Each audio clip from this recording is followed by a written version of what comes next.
like to also, with Gordon, acknowledge the traditional owners of the land that we gather on, the Wurundjeri people of the Kulin Nations, and again, pay my respect to their elders past and present. I reflected on that today, that we do that, we say that, and we mean it. It's a very serious thing that we should say. But isn't that bit that I reflected on today was we pay our respect to their elders past and present. It's very interesting. I wonder if we really do as a society. And that's what we want to talk about a little bit today. Up until a couple of weeks ago, as you heard, I was parish priest at All Saints in Parish in Fitzroy. And in that parish we had many Sudanese families. And in that culture, their elders were also respected and sought out for advice. We had a meeting in the church one time to talk about how the church could better serve that community, because they're a struggling community of refugees and struggling to get a foothold in their new land. And we had this meeting. They were anxious about what was happening to their children, and the young people in particular, and about the dangers of drugs and crime. And there was an old Dinka woman. Dinka is a tribe in South Sudan, and they're cattle drovers, they're cattle people, and they're quite nomadic in many ways. And she got up to speak, and there was silence, and all the eyes were turned to her, and she spoke in her native tongue, in Dinka, and it was translated. But she said, in essence, she told a bit of a story, but she said, it's good to let the cattle graze on the open plains, but there are lions, so you must not let them graze unguarded. The wisdom in that. And she's talking about the families and the children and this new land that they're in. So, huge wisdom there that they were able to get from this woman. I was thinking of another story too when I started to think about how we look after the elderly, and I remembered my father's mother died. Father's mother died when he was only 17, and so Dad's father, Pop Caddy, he married again, and he's married for a very long time to a lovely lady, Nora, who hadn't been previously married, and she didn't have children. Well, about 10 years ago, I got a call from one of Auntie Nora's nephews from her side of the family, and to let me know that she'd been taken to hospital from her retirement village, that she was very low, and that they didn't have very high expectations at all that she was going to make any sort of recovery. So of course I agreed to go over to the hospital and anoint her. Although we now call the Sacrament of Anointing a sacrament of healing, there are many who still refer to it as last rites.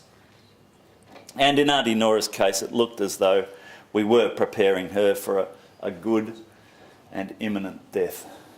So when I arrived at the hospital room, it was quite peaceful. A couple of her nephews and nieces were gathered, and I took out my prayer book and my oils, and I placed them on a table next to Auntie Nora, who seemed to be unconscious, and I sat down next to her, and I took her by the hand, and I sort of asked half rhetorically, "Oh, dear Auntie Nora, what are we praying for today?" And I heard a feeble response. And I put my ear a little closer and I said, "Auntie Nora, what would you like us to pray for today?" 2 more years. Well, she indeed made a recovery and had a couple of more years of really good quality life. It was hilarious when we left the room. We all had a laugh and agreed that good on her. She knew what she wanted, and we were all going to back her and pray for her. I often think about that incident and the irony that a true answer and a very salutary lesson came from my asking a rhetorical question that I didn't even expect an answer to. That story came back to me last year when I read Karen Hitchcock's Australian quarterly essay, Dear Life and Caring for the Elderly. That's a terrific read if you haven't had a chance for it, haven't had a chance to read it. And I'll be quoting a little bit from it as we go. At the start of the essay, she quotes Roger Agnell, who wrote in the New Yorker in 2014, "We elders have learned a thing or two, including invisibility." When I mention this phenomenon to anyone around my age, I get back nods and smiles. Yes, we're invisible. Honoured, respected, maybe even loved, but not quite worth listening to anymore. You've had your turn, Pops, now it's ours. We know through so many experiences in our society that it is under the cloak of invisibility that injustice is able to prevail, and that the needs and rights of the most vulnerable of our brothers and sisters can easily be trampled on, and great harm can be inflicted. We see this in the way our society deals with those who are powerless, children of asylum seekers generally, those who wind up in our prisons, people living in remote communities out of sight and out of mind, those who are poor, those who are homeless, those who are mentally ill. Well, one of the jobs of social justice is to remove that cloak of invisibility, to make injustices visible. To this end, the Australian Catholic bishops, in their upcoming annual social justice statement, due to be released next week, have chosen to shed some light on social justice for an ageing Australia. There's a summary of the document. I've had a read, but I don't want to talk too much about it because I don't want to spoiler alert, you know. It's going to be launched next week. So, but this is a summary. But there's a summary of the document. A place at the table. It's called "A Place at the Table: Social Justice in an Ageing Society," and it's on the website of the Australian Catholic Social Justice Commission. The summary observes that the number of Australians aged 65 and over will more than double by the middle of the century, and that while this is the great success story of human development, there is also an imperative to ensure that all are able to participate and enjoy the benefits of that development. The document, when it comes out, will embrace some of the key issues involved in ageing: employment, social participation, and care, especially healthcare. In a society in which older people are being asked to work beyond the traditional retirement age, the bishops call for the benefits of work to be shared equitably. We must be especially aware of the needs of those who enter retirement in poverty or are particularly vulnerable to economic hardship, social isolation, and exploitation. As people live longer, they will wish to participate longer in the workforce. While some will find opportunities to reduce working hours but continue to find rewarding work, others will be excluded from the workforce because of their age. This will make it difficult for them to fund their retirement years so that they may live with a reasonable sense of security and well-being. And there are some groups in our society who are particularly vulnerable to that poverty in their old age. Those who are unable to find work and are unemployed in their late 50s and 60s will soon run down any savings they might have put together.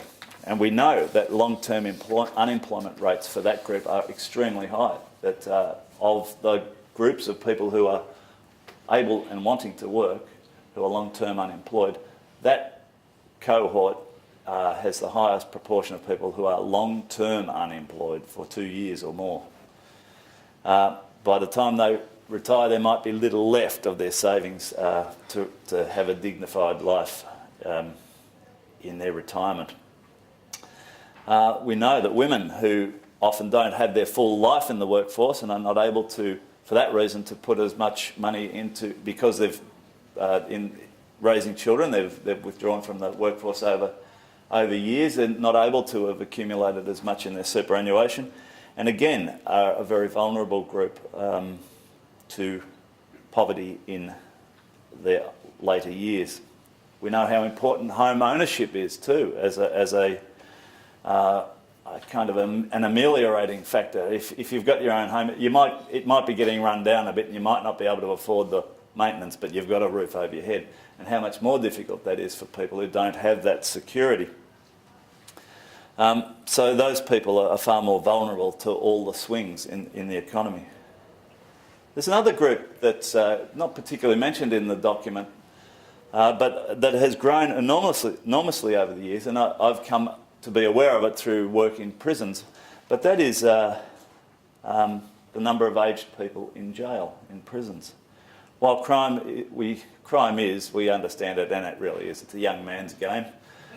I think we're pretty safe here. It's a young man's game. You just need too much energy. But over the last decade or so, there are increasing numbers of people well into their 70s who are finding themselves in prisons. And a couple of reasons for that. One of them is that the greater use of DNA screening and finding evidence that may be 30 or 40 years old, but we can now find a link that places somebody at a crime scene 30 or 40 years ago. And they may be convicted. They're not 30 anymore, they're 60. And another one is increasingly the reporting of child sexual abuse. That we find that there can be people who may be in their 60s and 70s or grandparents who are now reported and convicted and given quite lengthy sentences. How the prison system will deal with the issues of ageing, with the things that are the health needs that are likely to come with that, and how they'll be able to keep those people safe in prison is, I think, a matter to be resolved. Haven't seen too much on it yet, but it is a problem that the policymakers in the corrections area are very interested in and looking for responses. So to respond to all of these particularly vulnerable issues of equity in ageing, there are a couple of public policy priorities. I wouldn't have said that. That's what you'd write, isn't it? Public policy priorities. It's just... I'll be changing that. Anyway, the first of those public policy priorities is to ensure that older workers are able to find appropriate employment up until retiring age. And to do that, we may need to develop specific programs of employment. We may even have to invent jobs that give social benefit but are at least good and good employment for those people and helping them to lead up to their retirement years. The second key area is that we have an adequate safety net provision of pensions and benefits that, so that those who have not been fortunate enough to self-fund a comfortable retirement are able to live with reasonable access to healthcare, housing and income, and have that dignity of that through to the end. It would be wrong to assume that from this, however, that older people are only valued insofar as they can make an economic contribution. In fact, we read in the summary of the document, of the Bishop's document, that they confront the utilitarianism in our society that values people only for what they produce and contribute economically, and that at worst can regard older people as burdensome or dispensable. Instead, this document celebrates the value, dignity and significant contributions of older people to the life of the community. In solidarity with all generations, older people have a rightful place in the heart of community life. There are many ways to participate in society beyond a job, beyond economics, and these must be encouraged and recognised. Can I just go back to my grandfather again? There was one time when he was in his late 80s and Nora was sick, so she had a couple of days in hospital and he was at home, and I can remember Dad and his brother, my uncle, went along and said, "Pop, have you thought about Meals on Wheels?" And he said, yes, they're very good, I believe. He said, "but look, I'm too old to be volunteering."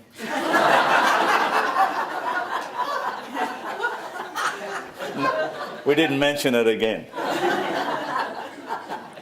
Nevertheless, volunteering is a really great way in which elderly people can participate in society and bring the benefits of their experience and wisdom.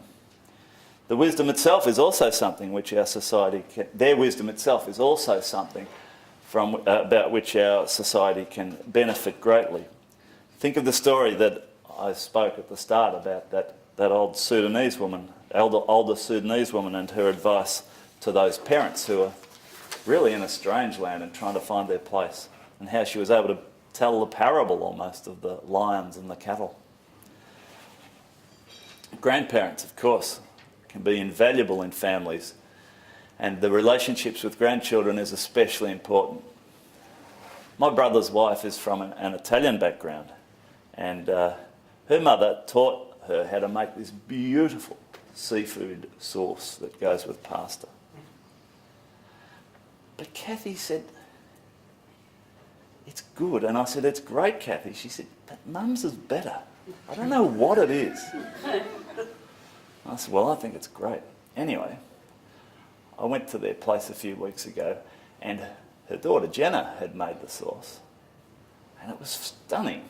I said, "Jenna, that's fantastic. How did you?"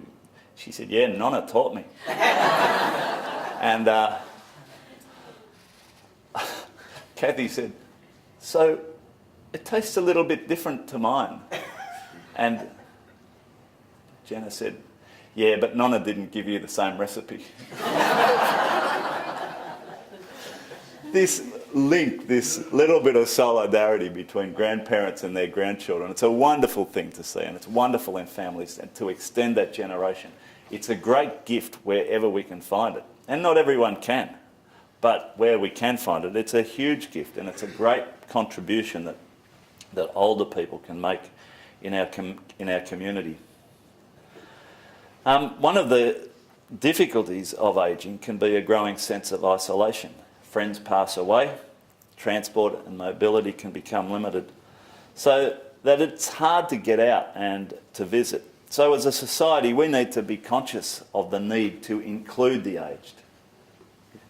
Just out of sight, out of mind, the invisibility, the potential for injustice. We need to include and make visible the aged, those who are older, in our needs.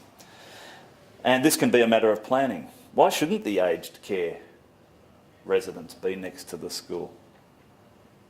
Why shouldn't the downstairs area of a retirement village include commercial shopping with cafes and other traders?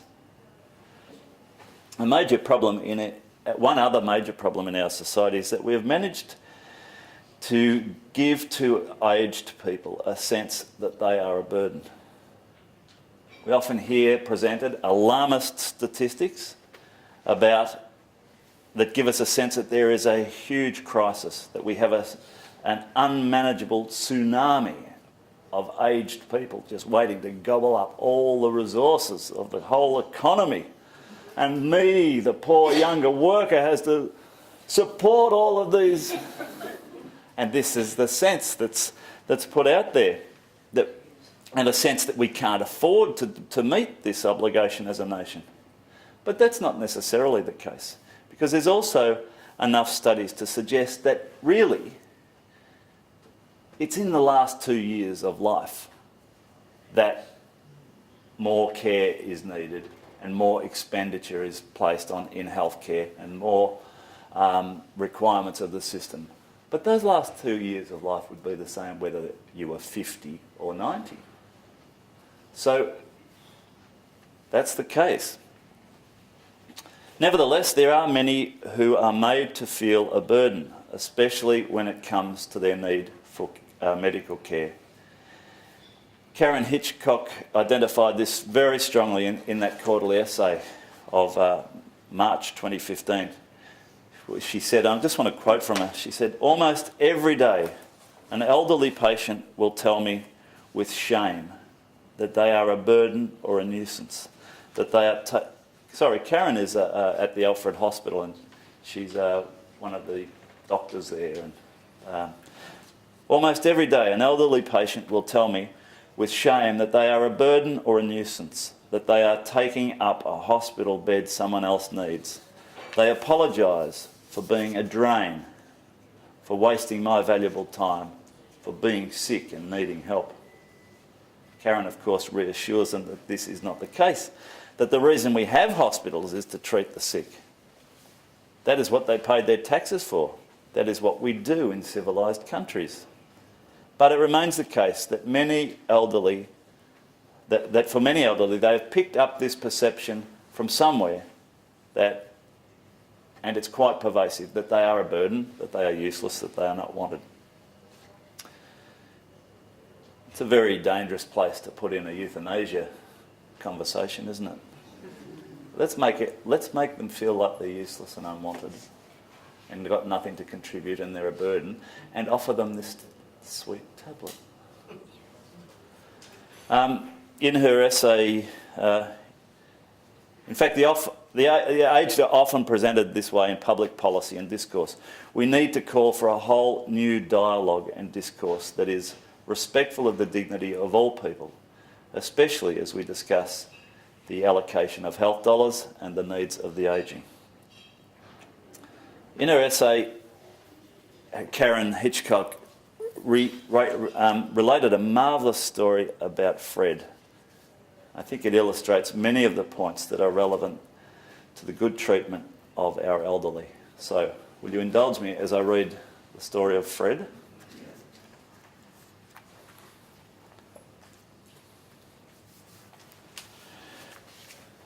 Fred was an 84-year-old man who came to hospital short of breath and feeling weak. He had a history of quite severe heart failure, but still managed at home independently. The registrar who admitted him overnight suspected influenza, so Fred was sent to an isolation room, and we had to don gloves, masks and gowns before we could talk to him. We did our stuff, took a history, examined him. He had fluid overload and a badly infected ear. I explained that the treatment was antibiotics and fluid-removing medicine in his vein. He nodded. I turned to leave, then looked back at him. He looked utterly miserable. I sat down on his bed, covered from head to toe in protective gear, and asked how he was going at home, what he did. He told me he worked as a lollipop man and had recently had his driving restricted to 10 kilometres around his house. I expressed admiration at the former, sympathy for the latter. He looked at me for a long time, then started talking non-stop. He told me he wanted to die, that he didn't want to come to hospital, that his GP had called the ambulance. I hate hospital, hate it, he said. He told me his wife had had dementia and had been in care for many years, and that he visited her every day, that she'd died last year, that they'd both believed in euthanasia, and if only it was legal, he'd be gone. He told me his dog had died 6 weeks ago, and that she'd been all he had left in the world. He was sobbing. I don't want to be here. My GP made me come, he said. I'm just a nuisance to everyone.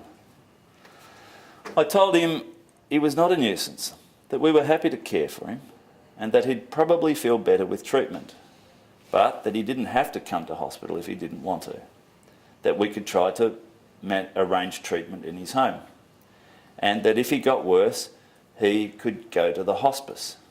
He said, I believe in euthanasia. Why can't we just do that? They put my dog down. They put my little dog down. I said, you are unwell and I don't think we should make a decision just now, but I'll come back later and we'll talk again. I didn't think he had influenza, so we took him out of isolation. Later in the day, I went back to see him. He said, I've thought about what you said, Doc, and I want to go to the hospice. I want to die. I told him I didn't think he was dying, so he couldn't go to the hospice just then, but that we could make plans for the future, and if he didn't want to come to hospital again. And then we talked for over an hour about his dog, his wife and his family, and how he visited his wife's mother and then his wife every day when they were in nursing homes, and what he planned to do for Christmas and his job, and how he had once been a hospital volunteer. He kept saying he was a nuisance to everyone now, how he couldn't get to his favourite river to fish for cod because he was not allowed to drive that far, and how wonderful his marriage was and his dog, and now they were both gone and he had no one. I didn't know what to say. He looked at me, his cheeks wet, waiting for me to say something. I said his wife and dog were lucky to have had him, and that he was evidently a man who was full of love, and the world needed that. There's not nearly enough of it. He was not a nuisance. On the contrary, he had a big contribution to make. I asked him if he'd thought about getting a new dog. He said he was scared to get a new dog because it would be unfair to the dog when he died, and that he would be sent to the pound and put down. We talked frankly about his prognosis, months to a few years. He mulled over that for a minute or two. I said, I'm pretty sure we can arrange for someone to adopt your dog when you die. He looked down. Let me think about it, he said. The next morning he was sitting up dressed and opened his wallet to show me the pictures of his old dog. His breathing had improved a little. He smiled for the first time. We talked about rivers within 10 kilometres of his house. There was one, but was filled with rotten carp. Good, I said, go out there and kill them. He improved and he was discharged home with an arrangement to participate in weekly physical rehabilitation and have contact with a card group. He'd been something of a card shark in years past. A nurse whose daughter had wanted 88 puppies for Christmas volunteered to be the dog carer should anything happen to Fred. I called him 2 weeks after he arrived home to see how he was and to discuss with him his wish not to come back to hospital. He was exuberant on the phone. A dog breeder had given him a retired show dog under the proviso that should Fred be unable to care for her, it would be returned to them. Can you believe that, he said? The one thing I was worried about, and they wanted that too. I said, Fred, you told me you didn't ever want to come back to hospital. He said, of course I want to come back. If I get sick. When I'm sick, I hate everything. I say silly things. His GP probably knew that, and that was why he'd sent him.